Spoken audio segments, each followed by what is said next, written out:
Friends, I welcome all of you to my channel bank Nifty tomorrow. दोस्तों, मैंने आपके सामने बैंक निफ्टी स्पॉट का 5 मिनट्स टाइम फ्रेम का चार्ट यहाँ पर डिस्प्ले किया हुआ है। कुछ लोगों ने मुझे पर्सनली रिक्वेस्ट किया था कि सर हम मैक्सिमम टू मैक्सिमम 5 मिनट्स के टाइम फ्रेम में ही हमेशा ट्रेडिंग करते हैं, सो इट इज़ बेटर कि एनालिसिस जो है वो आप 5 मिनट्स के चार्ट के ऊपर थोड़ा सा समझाते हैं तो उससे थोड़ी आसानी हो जाती है समझने में। ठीक है, एक्चुअली इट डजेंट मैटर कि यू एनालाइज ऑन 15 मिनट्स और 1 आवर और 3 मिनट्स 5 मिनट्स, उससे कुछ फ़र्क नहीं पड़ता। बिकॉज द मेन जो चार्ट आपको इंडिकेट कर रहा है उसके लेवल्स तो चेंज नहीं होते। Multi time frame analysis is a different part all together when you learn the price action and technical analysis. Basically price action is also one of the part. Technical analysis में बहुत सारे factors होते हैं।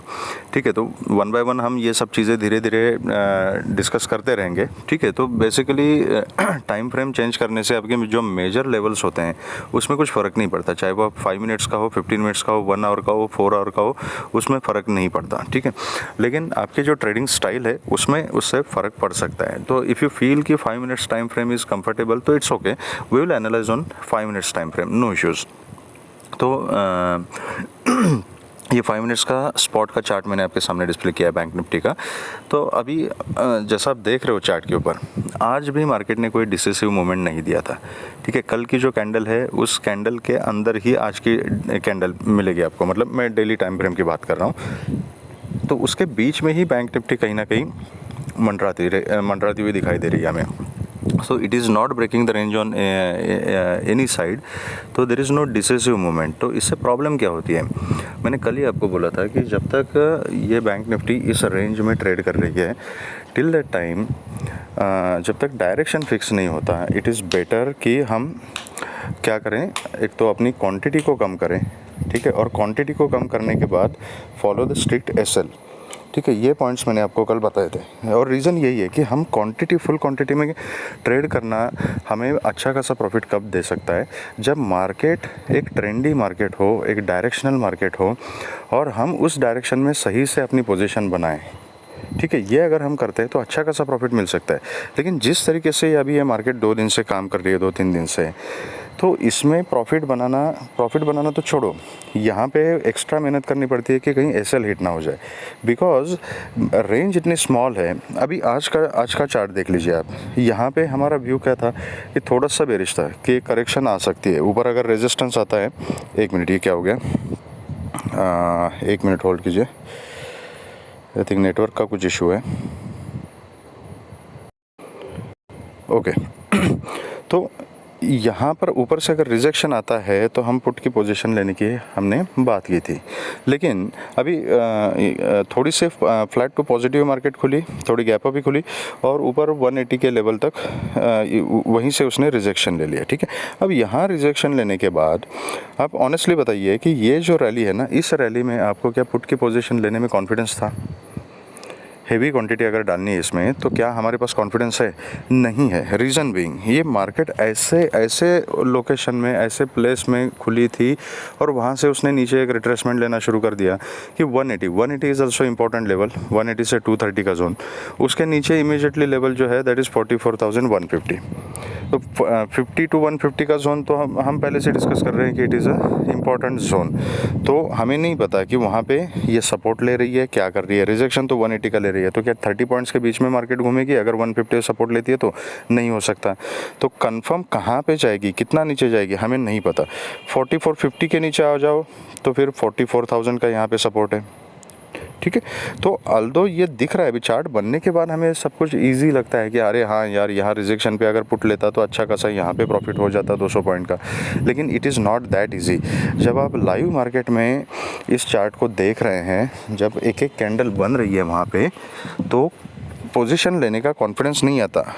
ऊपर से fluctuation इतनी थी कि हर कैंडल यहाँ पे सपोर्ट का सिनारियो दिखा रही थी, क्योंकि उसमें एक लॉजिक था कि 180 से अगर रिजेक्शन लेके नीचे आ रही है तो यहाँ पे प्रीवियस डे क्लोजिंग का एक इंपॉर्टेंट लेवल था। यहाँ पे देख लीजिए आपने कितनी देर मार्केट ने यहाँ पे टाइम बिताया, तो डिसेसिव मोमेंट कहीं पर भी नहीं मिली। ठीक है, मैंने खुद यहाँ पे 2-3 बार पुट लेने की कोशिश की थी, लेकिन बहुत ही छोटे, मतलब 15-20 पॉइंट के प्रॉफिट से मैंने वो अपनी पोजीशन क्लोज की और छोटा सा प्रॉफिट अपने जेब में मैंने डाल दिया। उसके बाद यहाँ से मैंने कॉल की पोजीशन बनाई थी और छोटा सा प्रॉफिट मैंने कॉल में बुक किया। ठीक है, अब ये जो रैली यहाँ पे मिली लास्ट में, दिस वाज अनएक्सपेक्टेड रैली। तो इसमें इम्पोर्टेंट क्या है अभी, to understand the psychology of the market. यहाँ पे हुआ क्या पूरा दिन, एक तो ट्रेंड के कंटिन्यूएशन में मार्केट नीचे आ गई, रुक के नीचे आ गई। तो ये जो बिलीव मी, ये जो रैली थी ना इसमें कॉल वाले और पुट वाले दोनों के दोनों ट्रैप हो चुके हैं। ठीक है, उसके बाद यहाँ पर एक ऊपर की तरफ मार्केट ने एक डायरेक्शन दिखाया, तो यहाँ पे बहुत सारे लोग कॉल ले रहे थे। फिर हो क्या रहा था कि इस रेंज को मार्केट ब्रेक नहीं कर रही थी, तो यहाँ लोग पुट भी ले रहे थे। तो बेसिकली फर्स्ट हाफ ये पूरा मतलब ऑलमोस्ट पूरा का पूरा दिन कॉल और पुट दोनों में लोग सिर्फ ट्रैप हो रहे थे और कुछ नहीं। प्रॉफिट, कंसिडरेबल प्रॉफिट किसी ने नहीं निकाला। अगर किसी ने बनाया हुआ है अच्छा बड़ा प्रॉफिट तो मुझे कमेंट सेक्शन में बताइएगा। और ये जो बीच वाला पोर्शन है ना, फर्स्ट ये हाफ एन आवर को छोड़ के ये बीच वाला जो पोर्शन है 2-3 घंटे का, यहाँ पर तो मार्केट सिर्फ 70-80 पॉइंट के बीच में घूम रही थी। तो इसमें क्या ही आप ट्रेड करोगे। ठीक है, और यहाँ पर जैसे ही लोग पुट में बैठे, एक अच्छा खासा एक मोमेंटम दिखाई देने लगा, एकदम से मार्केट ने ऊपर की रैली दे दी और पुट वालों को निकलने का मौका भी नहीं दिया। तो दिस इज़ ऑल ट्रैपिंग। इसलिए मैंने कल आपको बोला था कि पोजीशन साइजिंग अपना कम रखना है। अगर आप डेली 10 लॉट के साथ काम करते हो तो ऐसे मार्केट में 1 लॉट के साथ ही काम करना है। ठीक है, सेकंड पॉइंट मैंने कल बोला था आपको कि कई दिन आते हैं ऐसे जिस दिन मार्केट किसी की नहीं सुनती, सिर्फ अपनी ही चाल चलती है। तो आप कितना भी एनालिस करो, कुछ भी करो, कैसे भी स्ट्रैटेजी सेटअप बना दो, वो काम नहीं करता है। This is also one of those days कि यहाँ पर आपकी स्ट्रैटेजी होगी कि 70-80 पॉइंट के बीच में क्या करोगे, आप कुछ नहीं कर सकते। ठीक है, तो अभी ऐसे कल किस तरीके से काम करना है। आज की क्लोजिंग जो है 44,209 की है, थोड़ी सी पॉजिटिव क्लोजिंग है। तो जाहिर सी बात है बहुत सारे लोगों ने कॉल भी कैरी किए होंगे ये क्लोजिंग देखते हुए। ठीक है, अगर मार्केट फ्लैट खुलती है मैं कुछ नहीं करूँगा, I will wait. Basically analysis बहुत सिंपल है कल के लिए। 250 के जो रेंज है 44,250, 250 के ऊपर अगर मार्केट जाती है, फ्लैट खुल के जाए या यहाँ बीच में खुल के ऊपर जाए, फिर गैप अप खुल के चली जाए, कैसी भी चली जाए, 44,250 के ऊपर मैं कॉल के बारे में सोचूंगा और 44,000 के नीचे मैं पुट के बारे में सोचूंगा। अगर सस्टेन होती है तो फिर ये फ्लैट खुल के चली जाए, गैप अप खुल के चली जाए, कैसी भी चली जाए, जब तक मार्केट 44,000 से 44,250 ये 250 पॉइंट के बीच में जब तक मार्केट ट्रेड कर रही है तब तक आप इस रेंज को ट्रेड कर सकते हो। अगर 250 से रिजेक्शन लेती है तो मैं यहाँ पे पुट ले सकता हूँ छोटी क्वांटिटी में।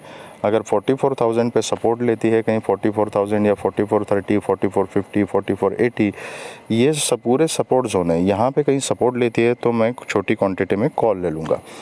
अगर यहाँ पर मैं जब भी पोजीशन लेता हूँ सपोर्ट पे कॉल एंड रिजेक्शन पे, रेजिस्टेंस पे पुट, यहाँ पर पोजीशंस बनाने के बाद अगर मेरा स्टॉप लॉस हिट हो जाता है तो immediately I will my convert my position and फिर अपोजिट साइड के टारगेट के लिए बैठ जाऊंगा। ठीक है, तो this is a very simple strategy.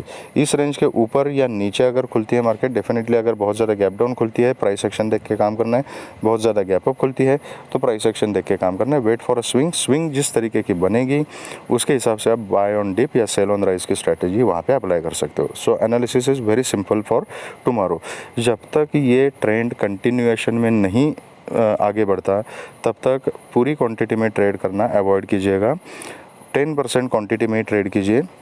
अगर आज के जैसे मार्केट अगर आपको लगती है, it is better to avoid such market. ठीक है, अब देखते हैं कि निफ्टी में हमारा सेटअप क्या बन रहा है।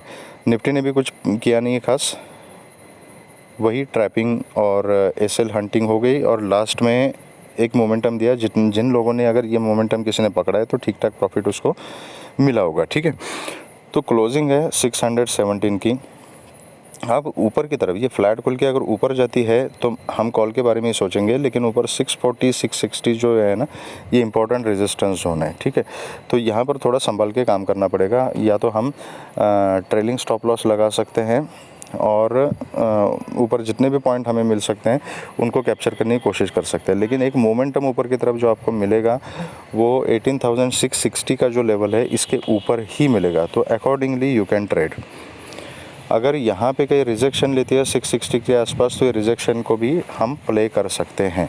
अगर ये फ्लैट खुल के नीचे आती है तो 580 का जो रेंज लेवल है ये again now it is important level. ये यहाँ पर ये 580 के सपोर्ट को ब्रेक किया था, फिर यहाँ फिर से इसने उसका ब्रेकआउट दे दिया 580 का, तो 580 इज़ अगेन इंपॉर्टेंट। अगर इसके नीचे आती है तो जैसे मैंने बैंक निफ्टी में एक ट्रेंड लाइन ड्रॉ की थी, यहाँ पर भी एक ट्रेंड लाइन बनती है, तो इस ट्रेंड लाइन के आसपास भी एक सपोर्ट का सीन बन सकता है। अगर यहाँ पे सपोर्ट लेती है तो यहाँ पर हम बाइंग कर सकते हैं। तो बेसिकली ये 550 से लेके 580 का जो जोन है ना, यहाँ पर ये निफ्टी सपोर्ट ले सकती है, ठीक है। और अल्टीमेट सपोर्ट जो आज क्रिएट किया निफ्टी ने, दैट इज़ 18,530 का लेवल, ठीक है। तो अकॉर्डिंगली हम निफ्टी में काम कर सकते हैं। तो ऊपर की रेंज है, इंपॉर्टेंट लेवल जो है वो 640 टू 660 का जो जोन है दैट इज़ इम्पॉर्टेंट, और नीचे ये 530 से 560 का जो जोन है दिस इज़ इम्पॉर्टेंट लेवल। तो इस रेंज के बीच में मार्केट रहती है तो हम इस रेंज को प्ले कर सकते हैं। रेजिस्टेंस पे पुट ले लो, सपोर्ट पे कॉल ले लो, स्टॉप लॉस अगर हिट हो जाता है तो अपनी पोजीशन को हम कन्वर्ट कर सकते हैं, ठीक है। फ्लैट खुलती है, बीच में खुलती है, तो किसी एक जगह पे पहुंचने के लिए वेट करना है। फ्लैट खुल के तो डिप ले ले, यहाँ से सपोर्ट लेके ऊपर जाए तो यहाँ पर हम कॉल बाय करेंगे। अगर ये यहाँ से ऊपर जाती है तो ऊपर प्राइस एक्शन देखना पड़ेगा कि ये ब्रेकआउट करेगी या रिजेक्शन लेगी। अगर रिजेक्शन लेती है तो पुट ले सकते हैं, अगर ब्रेकआउट करती है तो कॉल ले सकते हैं, ठीक है।